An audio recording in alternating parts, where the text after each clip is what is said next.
All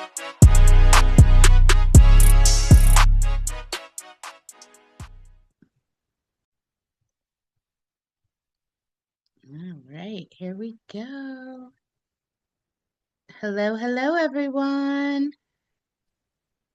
I'm unmiking everybody as we do in Tech Tuesday. Hello, Jamie. Hey, Chucky. Enjoying our crappy weather today? Oh, it's nice out there right now. It looks nice from afar. Have you been out? Yeah, I was out. I went and got lunch.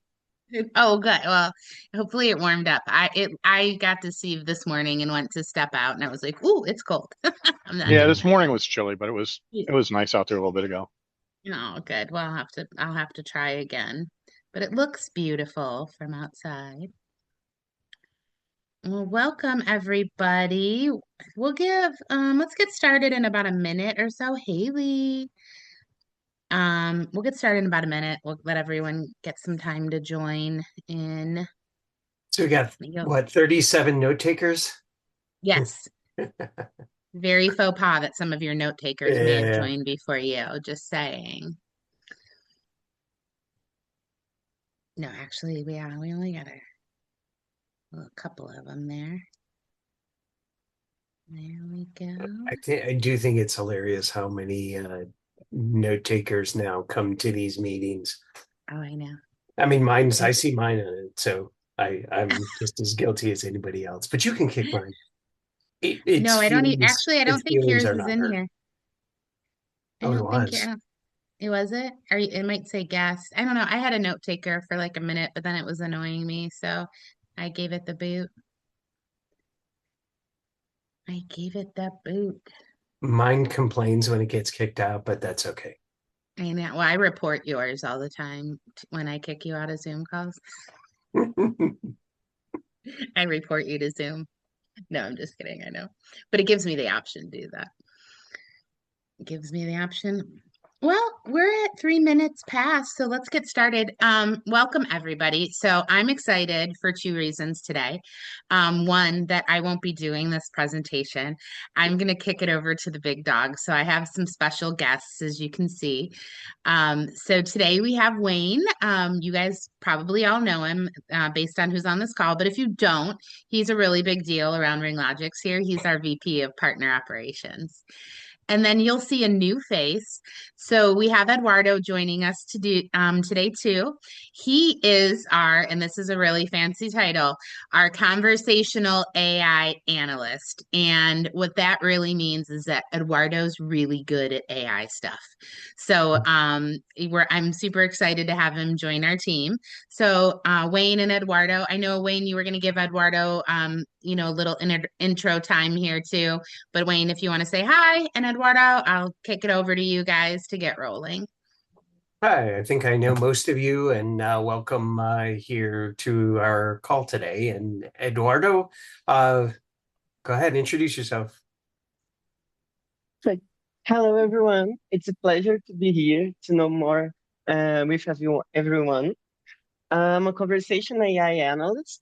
Basically, I do work with AI, with data, with backend stuffs and everything else around this field. And I really enjoy to every day understand more about the business rules with AI and how we can improve our things doing AI and agents and etc. And I'm really, really thrilled to be here and to know more about everyone, to help everyone, and also gain knowledge with you also. So it's my pleasure to be here. Thanks. So Thanks, Eduardo. Eduardo is a little humble. He's been doing AI in production for 4 years, and so I appreciate that we bring some valuable skills on to the team. And if I have questions, Eduardo is usually the first guy I go to get answers. And for any of you too, he's a resource for you to get assistance. So, Jamie will help coordinate that, but it's good to have somebody on the team who can help us all, particularly as we get into more advanced and sophisticated things over time. Well, and Wayne, I think we can tell him the fun fact too. Wayne told me that, Albert sometimes likes to task us with things that might be sort of on the borderline of impossible but possible. So Wayne actually told me he gave Eduardo a task that, unless you really knew what you were doing, it might have been impossible to do. And Eduardo did it. So that's pretty awesome. Sometimes he'll play tricks on us like that. So just to give you a little background, since he is very humble, when you can impress the big boss, some of this, but making the and impossible possible. Right, impossible possible. And as always, feel free, you guys are all unmiked, so feel free to ask questions. Raise your hand, unmic yourself. That's what this call's about. If you're a shy violet, feel free to use the chat. I will be manning it while Wayne and Eduardo go through the presentation today. So, okay. Excellent. Thanks, Jamie. No problem. So there's a reason for today's webinar, and I'm going to talk about from front to back how we get the results that a customer is looking for. I'm going to spend more time on the front because I think when we think about a good plan, well executed, there's a couple gaps that we tend to see in terms of our ability to execute. So the fact of the matter is, and I've been on a lot of phone calls with both the partner only and with partners' customers. And part of why we've been getting on a lot of calls with partners lately is we don't need to get on a call with you guys when it comes to a PBX. You guys know PBX is backwards and forwards, and you don't need us one iota. But when it comes to AI, there's a lot more complications and a lot more questions and a lot more, call it due diligence that needs to occur up front to make sure we can deliver the right solution. So we get a lot of requests, right? And partner hears things like, I want an AI receptionist. And that's a great starting point. But it's also challenging too, because it's a little vague and it's missing the requirements. And it has the propensity to cause a lot more downstream challenges because we start with this place where we have to know more about what that customer wants, right? So the discovery piece is actually, in my mind, is actually more complicated and more time consuming than the actual building of the agent. And I'll explain a little bit more about why I feel that way. But I think for the most part, once you start to grasp the customer's intents and what their requirements are, it's fairly easy. And we're going to walk through a blueprint that gets you from discovery to requirements to building and testing relatively quickly. And I'm going to share a tool that we have that helps you get there. So the blueprint puts it into a structure that gives you something that's easy to work from. And then the building and testing, once you have the structure, pretty simple process. So I think whenever we have these conversations, the customer says, I want an AI receptionist. That's great. But I think we want to focus more on the depth of what that really means for the customer, right? What does success look like for you when you say that, Mr. Customer, right? And they can give you a bit of a picture. Oh, I want, and then you're going to hear a lot of business things. I want to free up my person's time, or I don't want to go out and hire somebody new to go do this job. I've got, enough phone calls coming in and people are busy. And every time I get to this point where, there's a, call it spike in my day, I end up with a long queue. I get customer complaints. Those are the business outcomes, right? And that's the kind of thing we hear our ears tune for. And that tells us if we've got a good opportunity. The other thing we want to think about, though, is once we hear that, and once we know we got this good opportunity, is underlying that, what's going on? Well, we need an AI receptionist or just answer the phone after hours, right? There's a lot of detail behind that simple thing. In fact, just this last week, I was on a call with a customer. They brought 3 people to this call to talk about what AI could do for them. And we went through this whole process that lasted about 20 minutes just to answer what a after hours receptionist AI agent is supposed to do. It seems intuitive to most of us. So you just answer the phone, right? But when you start to get a little bit deeper, there's things like verifying the caller. Who is that person, right? Does that person, is that somebody we know? Is it a customer? Do we need perhaps any kind of capture on a message, a ticket log? Is there an escalation path? Let's just, in our business, right? If somebody calls after hours and you've got an after hours urgent matter, how does that get handled? Notification preferences, those kinds of things are variable by company. And then you got things like tools needed to do the job, right? So if you were to call in after hours or call somebody during business hours or even after hours, they interface with a business application. In our case, you guys know we use Zoho Desk for ticketing, right? I have somebody literally logging tickets or receiving in tickets and taking notes. So those kinds of tools need to be accommodated in these situations likely as well. And then there's what kind of knowledge does the agent require? In a after hours agent or even a normal receptionist, you might have a need for frequently asked questions that you really just don't want to transfer on to a human being. You just want that answered. And that gives the customer a good experience, but it also saves your customers from having to deal with, I don't want to call them nuisance calls, but like low complexity calls that don't necessarily need to be handled by a human. So there's some basic stuff we're always going to do. And then there's some things that are going to vary a little bit by vertical. And I'm not going to read all of these, but if you're an MSP, and obviously you guys know this, you start to ask some of the questions about your operations. What happens when a priority one ticket comes in after hours, right? Is that handled right now today? Does that move to an on-call? There's all sorts of Lee, yeah, go ahead and type your questions in. I'm gonna come back to that in a couple of minutes here. But anybody else, you feel free, type your questions in. Jamie, where you see a break, just flag me and say, hey, we got a couple questions so that we don't have them build up too long over the presentation. Yeah, absolutely. So when it comes to vertical, healthcare is going to be different from an MSP, right? Professional services is going to be different from healthcare.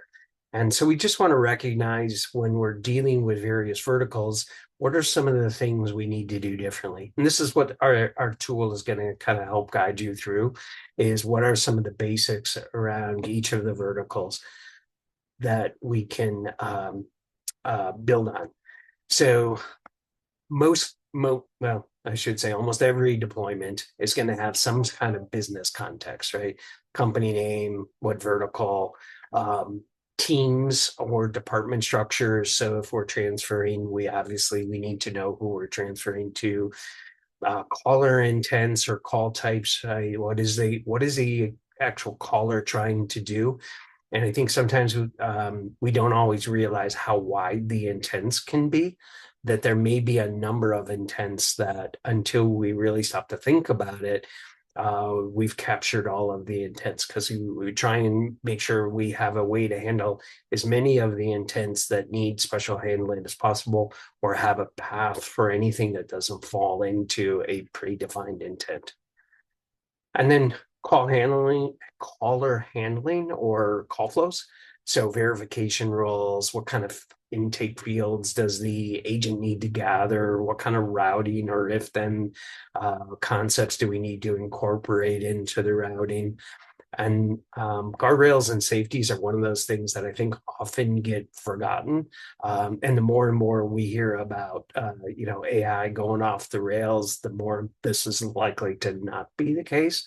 But one of the things, particularly with healthcare organizations, is got to be super careful about what the agent is constrained to do, giving medical advice or incorrectly, providing information to somebody who is not authorized to receive that information. So there's lots of things we may need to consider depending upon the vertical.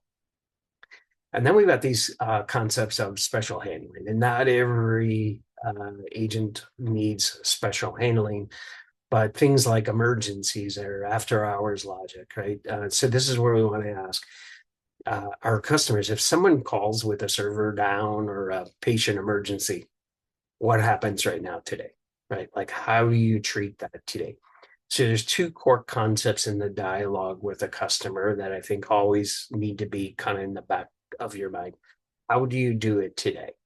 So if you ask them, a call comes into your call center and somebody picks up, walk me through from front to back exactly what happens, right? Then you get a real good picture, because really what the AI agent is going to do is they're going to do a lot of the same kind of things, right? A human answers a phone call, they have a dialogue, they do a thing in the system, they may be accessing information. Those things are all kind of the things we need to incorporate in our dialogue to pull out as much of the useful information as we can. Caller verification. How do I know that's the right account? Right? Do I need an account number? Do I need a name, phone number? Maybe I need multiple pieces of information. There's a lot of different ways, and maybe even in some cases they don't want caller verification. In fact, there's a lot of reasons you don't want caller verification, because it's almost like a gating process, and you may not want a gate put up in front of your customer. But what happens if you can't verify who that person is, right? If I had somebody call up wanting to make an appointment at the doctor's office and I can't verify them, well, quite likely they're a new patient, right? So I need a new patient route that's planned for them. And then triage and classifications. So think about if there's any priorities that need to be established. Triage is maybe not the most appropriate word here, as much as it's understanding how to get the information needed to be able to route special cases to the right place. And special case in our world may be, hey, all of my customers are down, right? Like that kind of thing obviously triggers some real verifiable needs. So I'm going to walk through how to use the tool that helps you kind of build out a blueprint that can then be used for deployment. But before I do that, Jamie, do you want to see about the questions? Yeah, there's none. Lee just made a statement. Just, once we have outbound, calls must be restricted to exactly what numbers you want them to dial, but no questions yet. Okay. Second. Okay, so I'm going to use an IT MSP. I think it's a world we all know, so it'll make it kind of easy for us to all follow along here. Give me 1 second while I pull up a tool that I want to show you guys.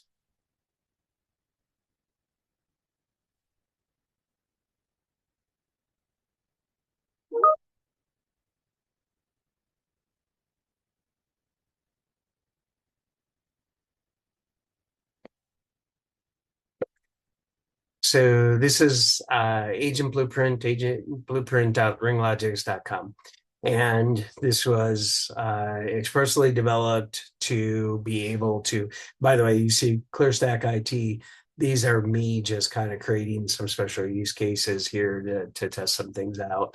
But essentially what this is if I want to create a new agent, we're going to go through a data collection process first. Right. I can do anything from home services like HVAC, plumbing, to IT, MSPs, dental clinics, property management, whole base, whole bunch of other things. And then we can just skip and just go directly to essentially what is a builder. But the purpose of this is we look at this and we say, okay, these are the common use cases in this vertical. Right. And we can just select one. And I'm going to take after hours as the one I'm selecting. So I'm going to load some dummy data in here just to give us something to walk through. And I don't want to walk through each of these fields. What I'm really trying to do is just kind of give you a sense for what this looks like. I think most of this stuff is pretty intuitive. We tried to use pretty call it general language, and it doesn't involve any kind of markdown language or anything fancy. This is simply, in fact, you can even, call it, have a call with your customer and go through each of these fields. In the case of an IT MSP, generally there's going to be a ticketing system or a PSA, right? Like these are the call it generally available ones within that particular vertical. But if we went to medical, there's probably like 20 different EMRs, EHRs that might pop up. Time of day routing, just as a thought here too, it's generally recommended to use your PBX for time of the day routing. Does it very well. You already have to do this anyway because your human users need time of day routing.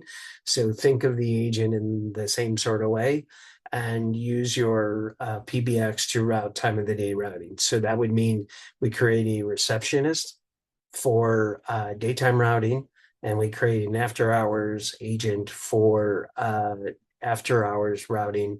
And while there may be some similarities, they do have some different functions that they both will do. So you kind of want to keep them separate. And one mistake some people will try to make, they throw everything into the prompt, meaning the agent should do everything.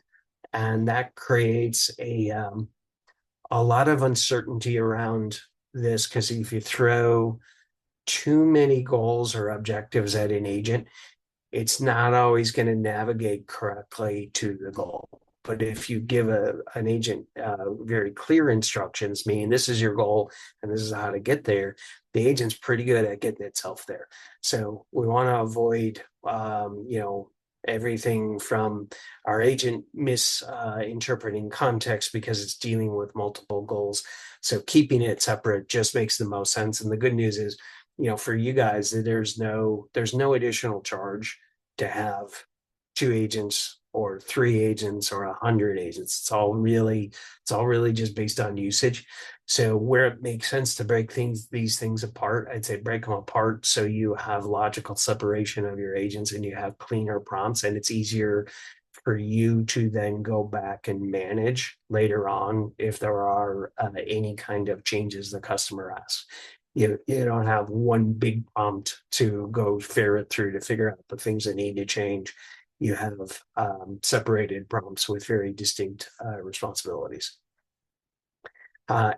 This pretty simple. What's your after hours greeting? I'm not going to read through that, but the caller does have some options here, and this informs what comes next. Can it leave a message or report an emergency or request a call back? So you can decide with your customer these kinds of things, right? But let's just say I need to capture a message. Well, what fields do I need to capture? Caller name, caller company name. All of these things can be selected. They can be required if they need to be. And by the way, you'll see where this gets us later, right? You'll see that this produces, call it some documents that will help us take this now over to the prompting page. Access urgency. So ask the caller how to rate how urgent it is. You may or may not want to do that. you may want some other determining method to determine how a call should be categorized relative to its urgency. But low, high, normal. I mean, like if you want to give the caller the responsibility to tell you, which is, I think, how a lot of MSPs do it. You know, they don't want their customer to not feel like that they're not paying attention to critical or high impact things. And then should they read back? You generally speaking, you're probably not going to want to have both a confirm before saving and read back message, because you're really kind of doing the same thing here. You can decide how long the message can be.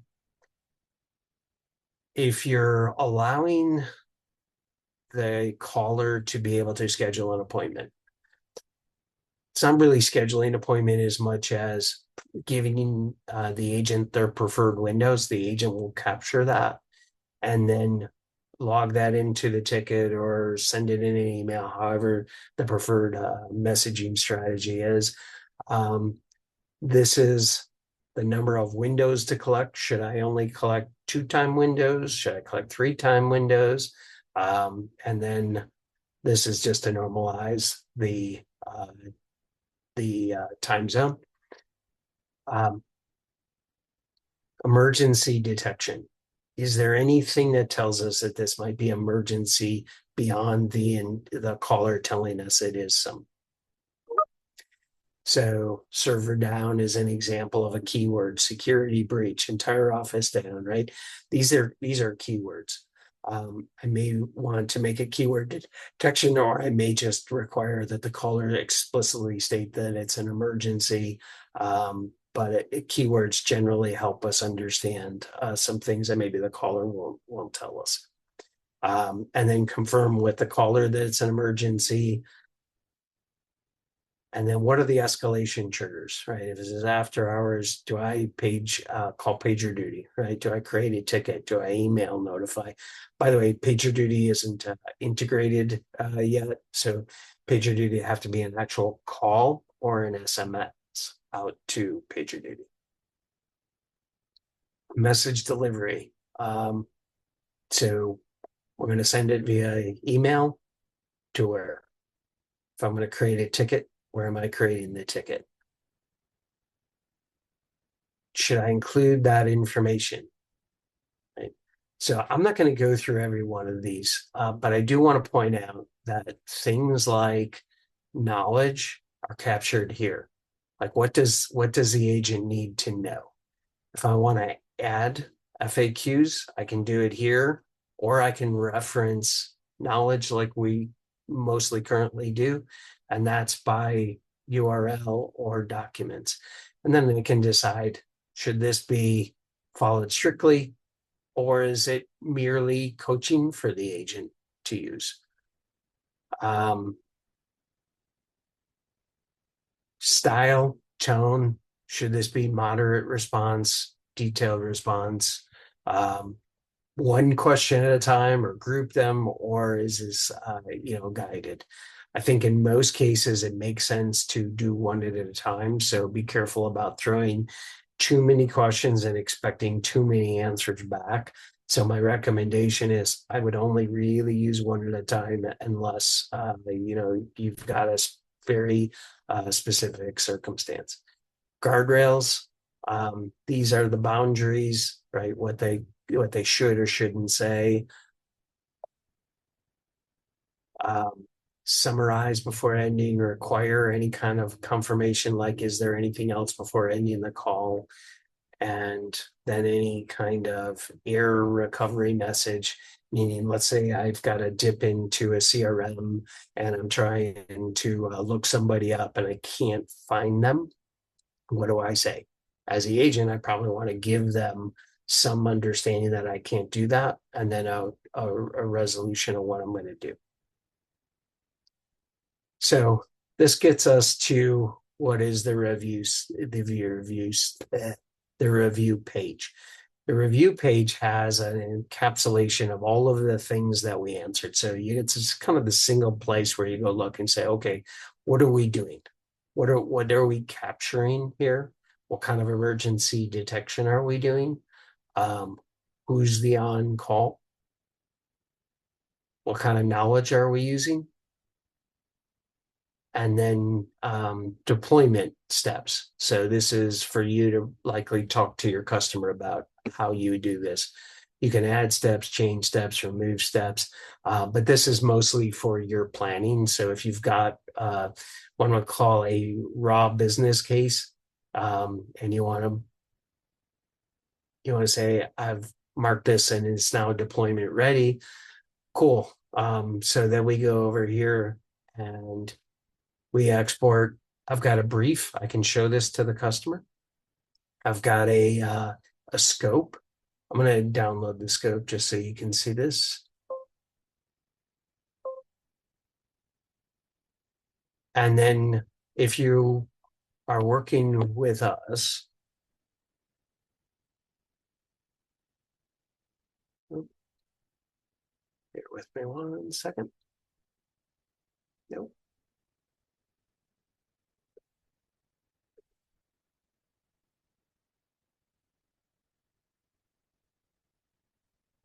Apparently I didn't download. We'll have to come back to that. If you're working with us, you can basically hand it off to us, right? So if you want to basically say, hey, I got all of the information. Can you go through and help me get this deployed? We will do that for you guys. This is the deployment brief for you to review. So it's going to tell you a little bit about what is available here. So the role and identity, the responsibilities of that agent, hard boundaries, conversation style, what tools are being used. So you got a ticket creation tool. When are they being used, right? What knowledge and reference. So this is what I would present to customer if after capturing the dialogue, I want them to know what I plan to build. So the reason you would obviously do this, and you guys have probably all been through that thing where you built the thing that you thought your customer wanted, only to have them complain that that wasn't the thing that they told you that they wanted, but you remember it differently. This will ensure that they remember exactly what it is you built. Then you'll also see there's some outputs here. I do have an agent prompt. I'm going to caution you that anytime this is a prompt that's basically compiled from the information that you're given it. Anytime you look at this stuff, don't take it as gospel, right? You're going to want to, I'll take how Eduardo does these things. He creates a prompt and then he goes through a quality review on every prompt, right? Am I getting the right response? Am I getting the tool I need? And I getting the information back from that tool that I need?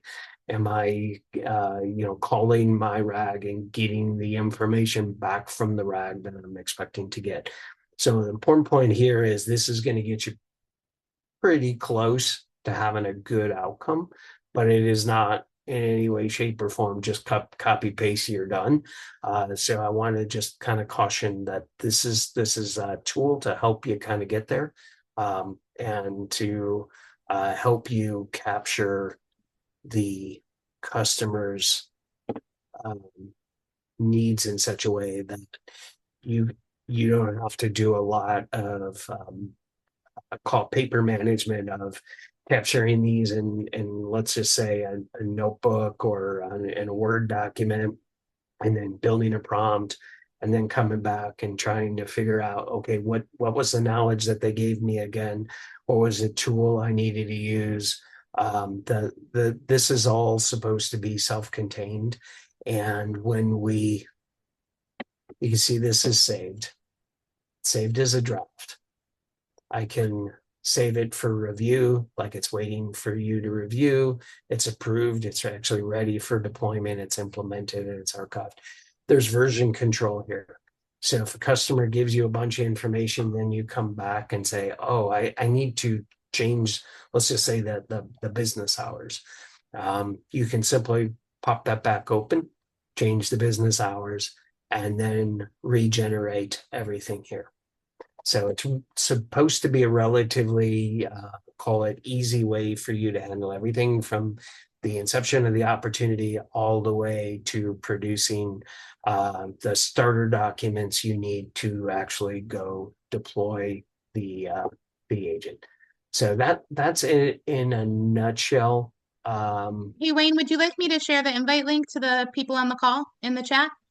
Yeah, anybody who wants it, I think just drop your email in here or get with It's Jamie. okay. I just shared the link. If you guys, if you can't, if for some reason you don't have time to click on the link or you just forget Well, about it, email me and I'll unfortunately, invite you. that's not gonna work like that. The first thing that needs to be done is the organization's account needs to be set up in the tool, and then Oh, the okay. invitations need to go out. So I'd say get your information over to Jamie. Open a ticket. Either one of those things will work. And then I'll get you added to this so that you guys can use it, and hopefully you find it useful. But the intent is that it would be across a bunch of different verticals and hopefully have some of the context to help guide you in conversations to get accurate information to then be able to proceed to the build process. So we have questions? Not yet. More just some statements that, you're giving great information Yeah. and, nope, no questions. Unless anybody has one. I have one quickly, if you don't mind. Mhm. Yeah, surely. So I've been really hitting it up. I don't know if you can look at our minutes, but I've been beating them up, and we've made quite a few verticals of them. But I have Okay. learned that the details are extremely important.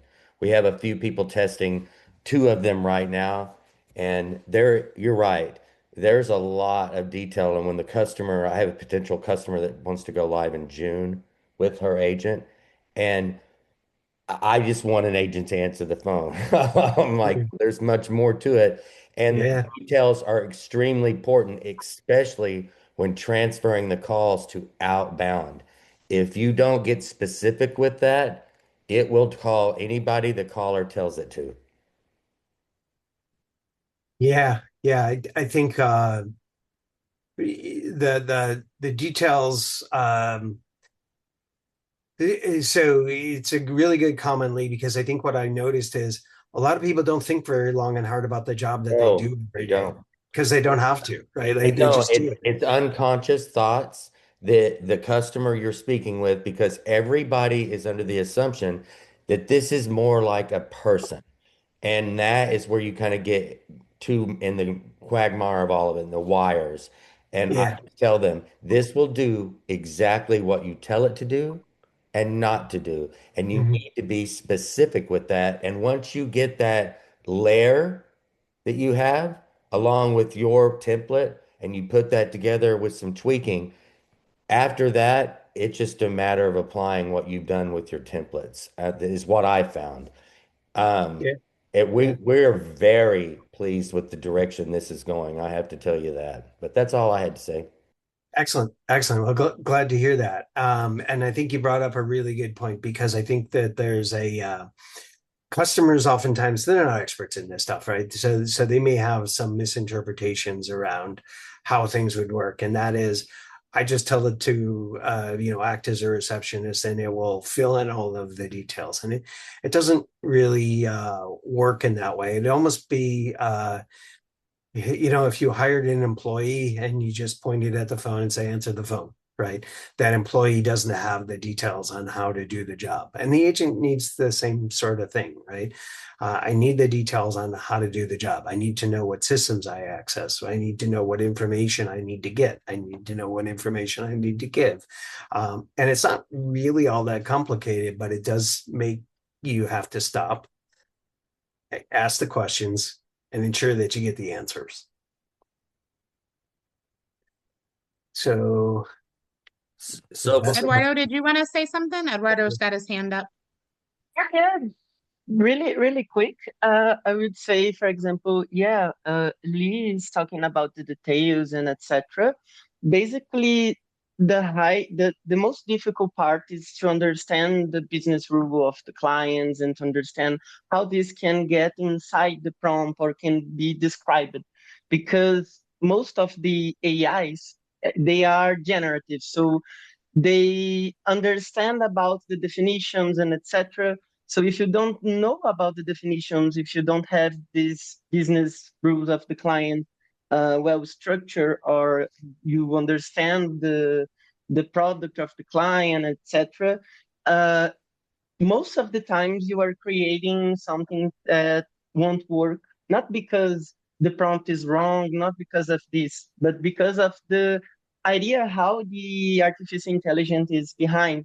Because we don't have an AI for everything.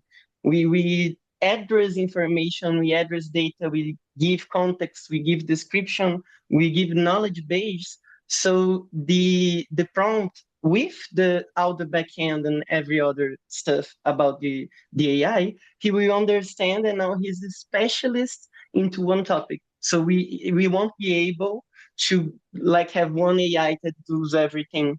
And yeah, as you were saying, Lee, the more description you have, more structure, more got inside into the prompt, into the lovable, for example, when what was showing, the better the more fluently the AI will understand, with less hallucination, with less AI problems, because the response it's not deterministic. We can approach this to a deterministic way, but they will never be 100% deterministic because of the AI architecture and everything behind this. Yeah. we've learned that the best policy is to be exact. If you can have it be conversational, but to be exact, tell it exactly what you want to do. If you're too vague, it gets too long, and then you're charged by the minute for this. So you really need to get the exacts down, like especially an appointment. If you're doing light marketing with them as well, once they've got the appointment from the customer, they need to just focus on the scheduling. And sometimes we've had some people create where they're too chatty, and it's, you're 20 seconds into it and we're still talking about making the appointment. So we've had to minimize that down and work with the flows. And believe me, after a couple of sessions with the end user that's going to be using this, we have got it where we think we want it. Awesome. Awesome. Well, great to hear. Any other questions or things we can help anybody with?